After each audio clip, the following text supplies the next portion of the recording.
તાપીમાં લાંબા વિરામ બાદ જિલ્લામાં વહેલી સવારથી વરસાદી માહોલ છવાયો હતો। વ્યારા સહિત ગ્રામ્ય વિસ્તારોમાં છૂટો છવાયો ઝરમરિયો વરસાદ પડ્યો હતો।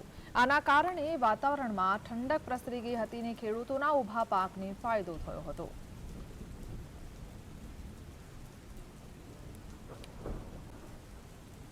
તો વરસાદ પડતા વાતાવરણમાં એક તરફ ઠંડક પ્રસરી ગઈ હતી, ફરી એકવાર મેઘાએ તાપીમાં મહેર વરસાવી છે। તાપીમાં લાંબા વિરામ બાદ વરસાદી માહોલ ફરી એકવાર સર્જાયો છે, જેના કારણે વાતાવરણમાં ઠંડક પ્રસરી ગઈ છે।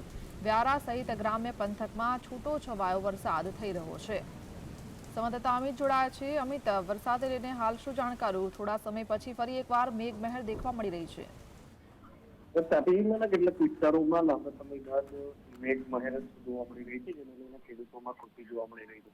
હાલ વાત કરીએ તો વ્યારા શહેર તેમજ તેની આસપાસના વિસ્તારોમાં વરસાદ બંધ છે, જોકે વહેલી સવારે વરસાદ પડતા વાતાવરણમાં ઠંડક જોવા મળી હતી। જી, આભાર।